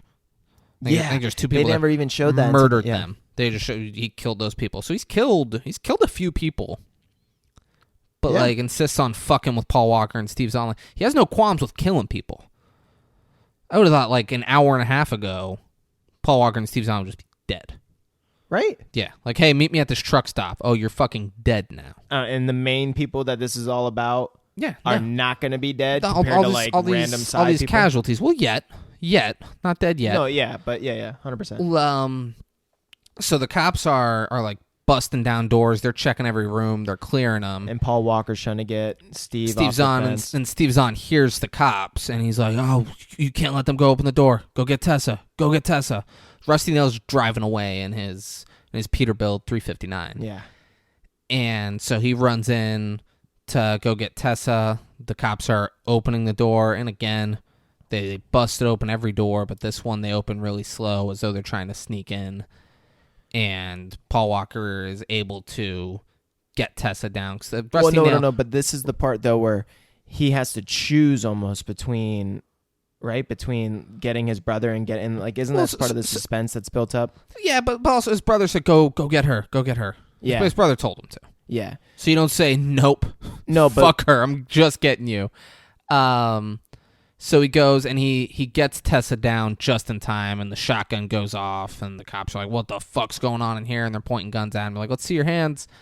And then you can hear the truck, like Rusty Nails turn the truck around, and it's speeding up and coming towards the motel. So he got Steve off the hook first, or like unhooked him from the fence. He got him off. He couldn't get the pipe out. Yeah, and then ran around and when he jumped. He to the back, didn't run around. He went through the window. The back of the window. Yeah. And got the chair down.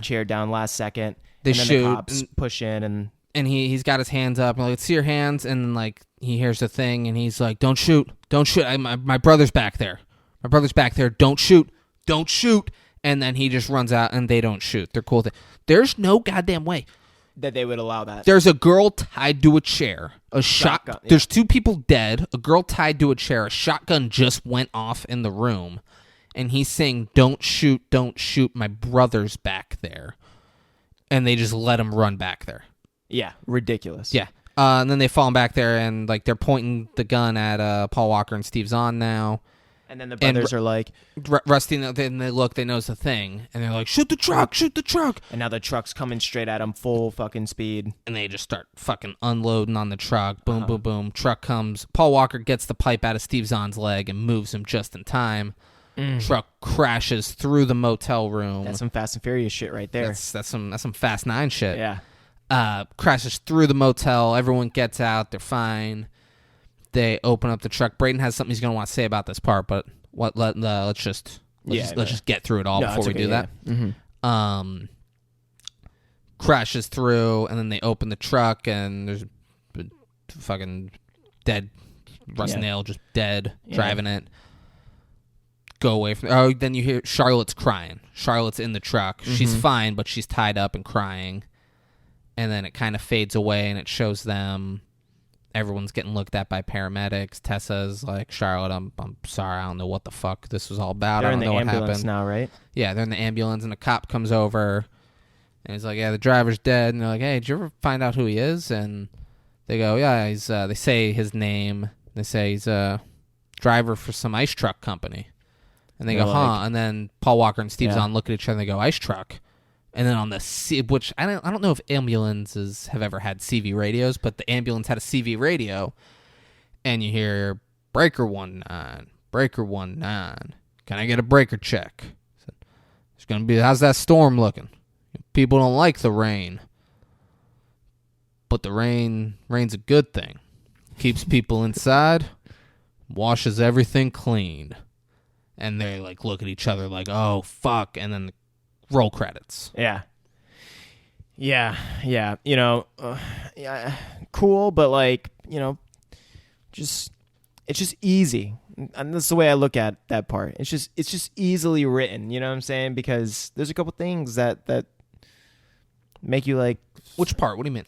So, I think tying it together that he put the fucking ice truck driver's body in there. No, that makes sense. And framed him and then got away. That makes sense. Great. But the radio, he's making it seem like he's driving now. Like, where'd he get another truck or car, you know, and get out of there? Like, he was in the woods, you know what I'm saying? Like, what other car was like around? Like, Rusty has a deal with Peterbilt 359. Oh, that's right. Yeah. So this is my one thing that I went over. When they said it was the ice truck driver, you know, they had this shot when they were saying Rusty was dead, you know, when he crashed through the building at the end, where they had this shot on the arm of the driver and the watch that he was wearing with all this blood. And, like, basically anything that's done in film, anything that's in a shot, I mean, there should be a reason for everything. You shouldn't be Game of Thrones with your Starbucks coffee in the shot. That's just like, it's continuity. So whoever the script supervisor was for this movie, I think they messed up, or I know they did, because I re-looked into the ice truck driver from, like the middle of the movie, and he had on completely different like clothing and watch and like accessories. Like he even had like a ring on. It was like a thick black, kind of like a rocker watch kind of thing. I don't know how to describe it. Like a leather, thick black like watch kind of thing. And this dude had just on like the most casual watch.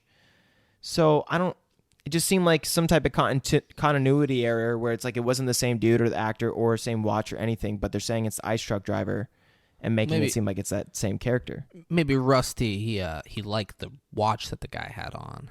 And then he's like, traded man, I his want watch that out. watch. But then he's like, you know what, it'd be great if they found the body and he didn't have a watch on. Like, who drives a truck into a motel without wearing a watch? I got to give him one watch. I guess I'll give him this watch. It was my father's watch. He gave it to me, and he left it for me after he died, but I'll give him this watch because I like that watch that he had on so much. You know what Do you think that's what it is? You know what I think he did? I think he might have traded the watches. Gee shit. It's great. No, because there's a part where he's holding, And it was his Steve- father. It was his father's watch. where he's holding Steve by the face. Remember where Steve through the window. He has. I'm pretty sure the watch. I'm going to it right now. He has that watch on. I'm pretty Awesome. sure. Yeah. So I'm pretty sure he switched the watch. Yeah. That's it. It's it. There we go. It Look is. at that. It's 100% it. Rusty Nail gave up his father's watch in order to get away. That is Weird though, That's because it's like commitment. that doesn't solidify who someone is because of the watch. But it's weird that he would change his you wanted watch. you wanted the cooler watch, man. Yeah, maybe that was it. In other Yeah. words, if you murdered someone and you're like, his watch is nicer than mine, what's the watch gonna do on the dead guy's body?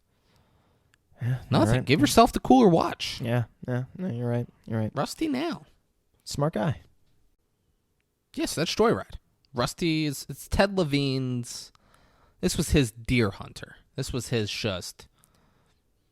coup de grace. I'm sure it opened so many I'm doors. the man. It had to have. Yeah. You don't get American Gangster without Joyride. You don't get Joyride 2 without Joyride 1. You damn sure don't get Joyride 3. And you don't get that much fucking range in saying candy cane Candy Cane. candy cane Cane. without a superior actor like Ted Levine. You just don't do it. Yeah. I don't know if he's in the sequels. I don't. Yeah, there is a Joyride 2 and 3 that I found out. I haven't seen them, but They did win most underrated at the Schmo, the Schmo. the Joe Schmo Awards. yeah, They won most underrated picture, and good for them. good for them. Good No, for I them, mean- guys. It was the movie did well at creating a lot of suspense. I just wish they would have added a couple more details in certain spots that would make me, I don't know, like have it come more full circle. If that Yeah, makes sense. I just wish it was better. Yeah, You know, yeah. I wish I watched it and I was like, oh man, that was a good movie. I wish Vin Diesel would have showed up at I don't. All right. some part. Don't bring Vin. Why are you bringing Vin Diesel? it's into so this? cool to see You got him Steve speed up Zahn. next to the Rusty Nail would have fucked Vin Diesel up. Not if it was about family. He absolutely would have. Maybe John Cena would have. You know why Vin Diesel's made it to 9 movies? Because Rusty Nail hadn't gotten in his way. You're right. Yeah. Guys, that was Joyride. If you haven't seen it, you don't need to. If I'm just being honest, you don't need to. I mean, You listen to this, you get it. You get it. It's an hour and a half if you want to watch it. yeah, it's fun. But you can have fun. Yeah, I thought it was fun. All right. Yeah, I think that'd be like a good way to put it. I thought it was fun. All right. It's a fun movie. That's a fun fun movie. watch. Yeah, Fun watch. Check it out. Then you got to check out Joyride 2 and Joyride 3. yeah. What movie are we watching next week, David? Oh, Braden, I'm glad you asked. We are watching Joe Carnahan's 2006 action-packed, nonstop adrenaline rush, Smoking Aces. This might be one of the best action films I think I've ever seen. We got Jeremy Piven. We got Ryan Reynolds. Ben Affleck's fucking in it. It's just a who. That dude from Horrible Bosses, who's not Horrible Bosses 2, not Horrible Bosses. No, the cast is stacked for sure. Horrible Bosses 2, not Horrible Bosses. It's it's Ryan Phillippe. Might be Ryan Phillippe. That might be his name. But you guys got to check it next week. Yeah, I'll let you know his name next week. Misses. But check it out. It's a great movie. Yeah. Watch it ahead of time so you can join in on the fun with us breaking it down. Yeah. Give us a follow on Instagram at 56kings. Yeah. Subscribe to us. Download our episodes. That's what helps. We don't get told when people just view it. We just get told by the download. So if you're just listening or just viewing, or you don't view it, if you're just listening to it on a platform, if you can go ahead and hit the download button, that lets us know, oh, this many people are downloading the episode. That helps us out. Yeah. Leave us a rating. Leave us a review. And check us out on YouTube, too. Go comment. Check us out on YouTube. You're going to be seeing here shortly, I lost on our other podcast, 56 King Sports. I lost the UFC 264 bet, so you're going to see me receive 3 Ric Flair knife edge chops to the chest. 2. And then, or is it 3 still for the Ric Flair? I thought it was 2, and then 1. It's 3 total. But isn't one of them? So Braden and Nick are going to be chopping me in the chest. Braden has to do them Ric Flair style. Yeah. Nick's doing them Big show, overhand, shushing the crowd first style. Chops the chest. It's not going to be fun, but it might be fun. Well, I'll get it. I'm like into that sort of shit. Yeah. I'm just gonna be rock hard the whole time they're doing it to me, and Nick's gonna be like, "Hey, I don't want to do this anymore. I'm just gonna go. David's got a boner. It's weird. I'm just gonna leave." So guys, check us out, like us, share us, subscribe us. We're gonna be recording that, so we're gonna be throwing it up on YouTube if you guys want to see the video. So yeah, you can find all of our 56 King Sports ones, Apple. Everywhere where you podcast. No, that's not true. Braden's lying to you guys right now. Apple doesn't want to. It's just Apple, yeah. I don't get what Apple's. It's not on Apple. Apple's got a fucking problem. We're not on Apple with 516 Sports. You can find us on Spotify, YouTube. That's a fluke, though. And you can find us in your hearts. So, Yeah. guys, thanks for listening. Check back in next week. I love all of you very much. And get ready for some smoking aces. All right. Thanks, guys. Peace out.